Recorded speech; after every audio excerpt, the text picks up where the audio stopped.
La pseudo-autoestima.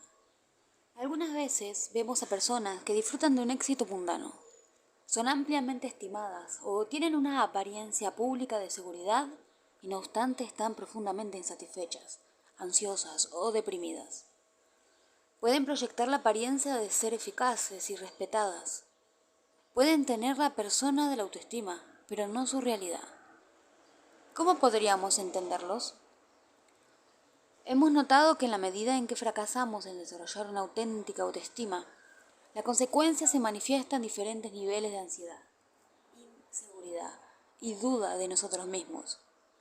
Este es el sentido del ser, en efecto, inadecuados para existir, aunque por supuesto nadie piensa en esos términos.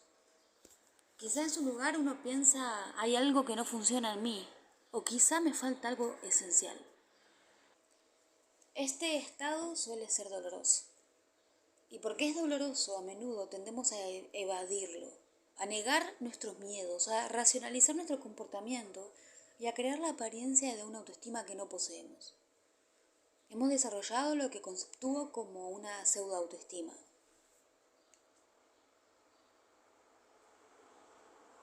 Puedo proyectar una imagen de seguridad y serenidad que engañe casi a todo el mundo, y sin embargo secretamente temblar con un sentimiento de incapacidad. La pseudoautoestima es la ilusión de tener una eficacia y dignidad fuera de la realidad.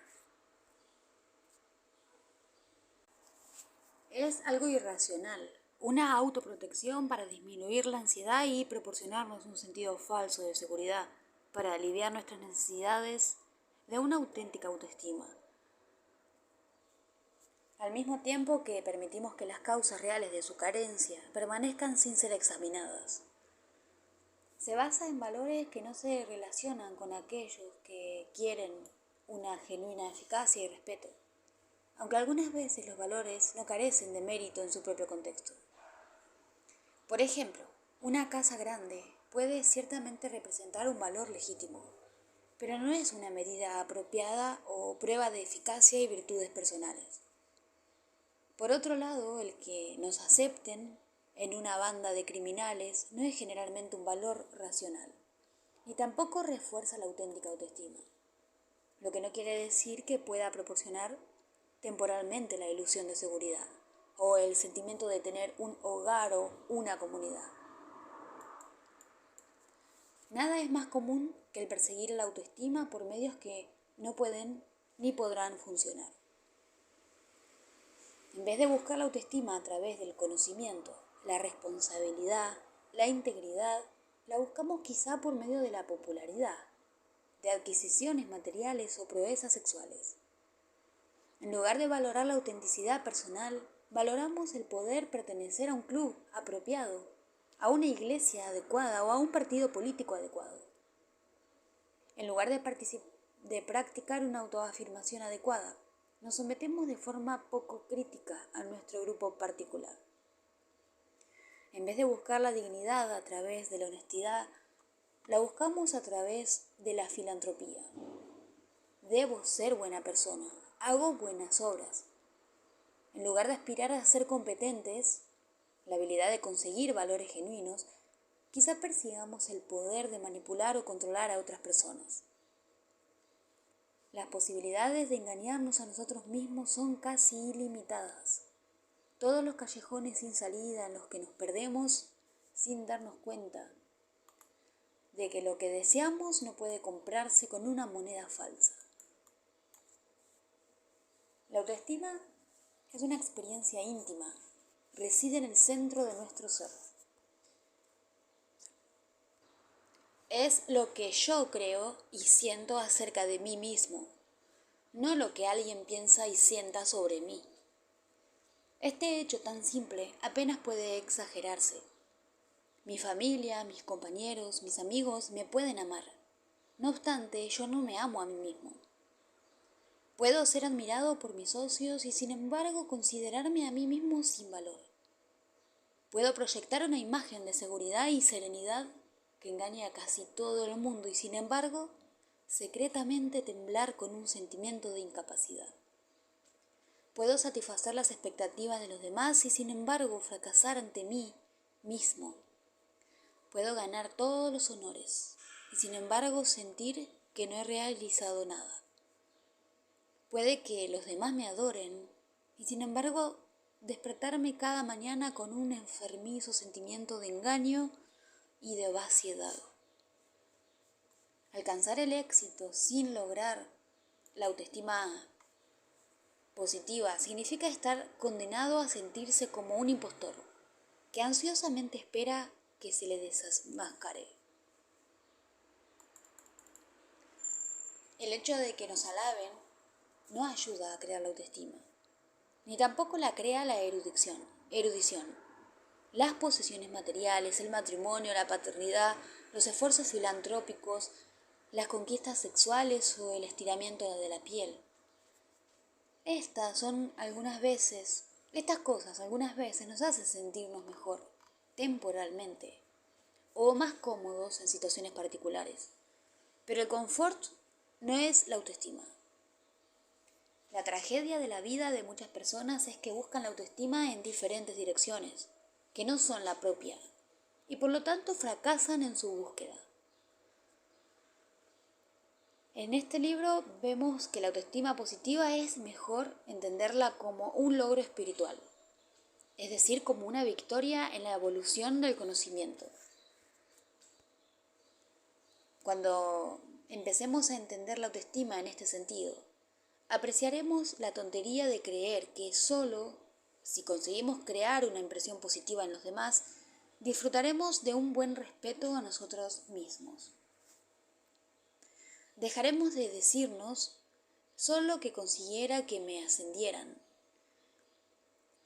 solo que me convirtiera en esposa y madre, solo que me percibieran que soy un buen proveedor, solo que pudiera comprar un coche mayor, solo que pudiera escribir otro libro más, adquirir una compañía más, tener un amante, un premio más, un reconocimiento más de mí, abnegación.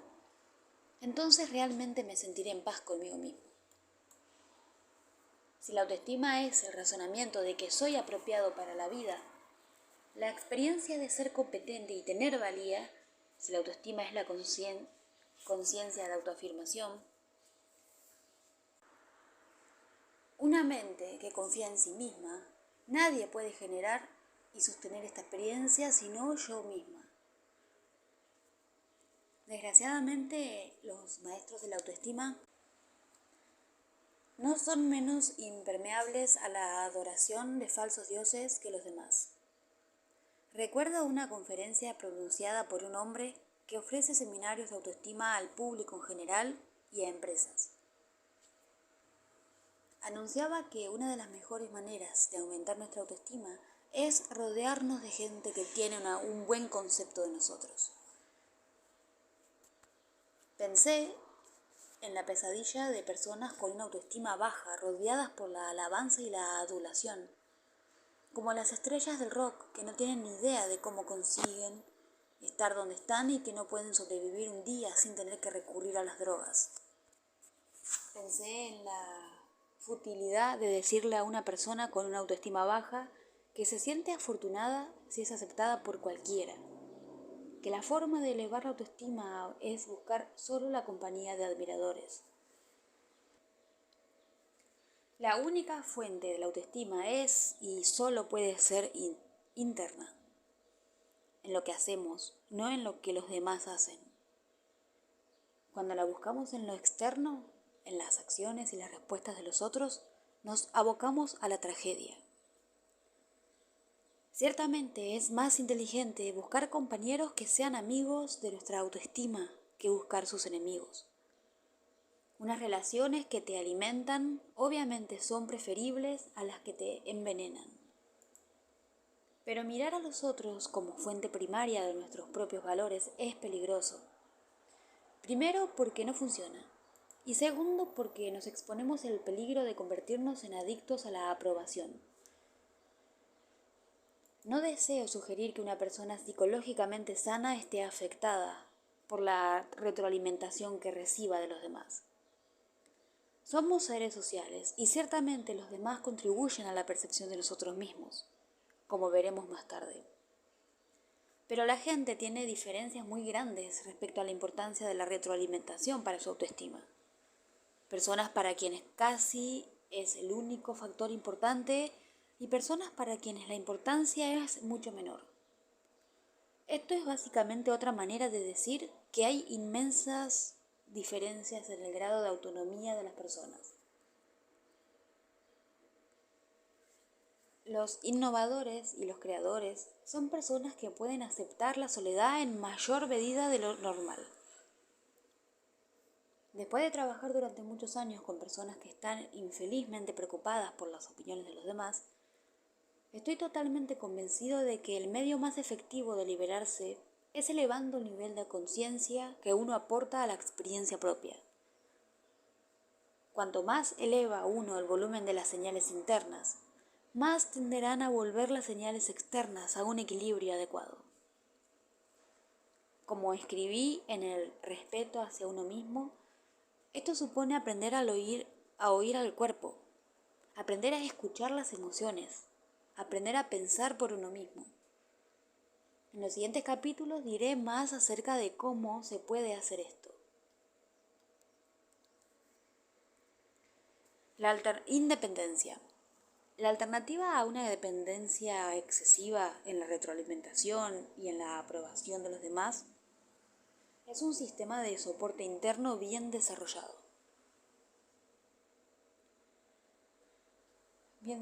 Entonces, la fuente de la certidumbre está en el interior. El conseguir este estado es esencial para lo que yo entiendo como la verdadera madurez humana. Los innovadores y los creadores son personas que pueden aceptar la soledad en mayor medida de lo normal. Es decir, aceptan más de lo normal la falta de retroalimentación de su entorno social. Desean seguir su perspectiva, incluso cuando les aleja del común de los mortales. Los espacios sin explorar no les asustan, o en cualquier caso no tanto como asustan a quienes los rodean. Este es uno de los secretos de su poder. Los grandes artistas, los científicos, los innovadores, los que se dedican a la industria. No es el sello de los emprendedores, en el arte y en la ciencia, no menos que en los negocios. La capacidad de ver una posibilidad que los demás no ven y realizarla. Realizar la propia visión puede, por supuesto, requerir la colaboración de mucha gente capaz de colaborar y en dirección a uno mismo y a un mismo objetivo. Y el innovador tendrá que ser muy hábil para construir puentes entre un grupo y otro. Pero esta es otra historia y no afecta a mi argumento básico. Lo que nosotros llamamos genio tiene mucho que ver con la independencia, el coraje, la audiencia, mucho que ver con el nervio. Esta es una de las razones por las que le admiramos.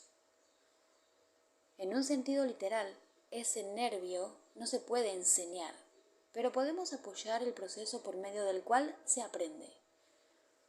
Si la felicidad humana, el bienestar y el progreso son nuestros objetivos, es un rasgo que debemos esforzarnos por conseguir.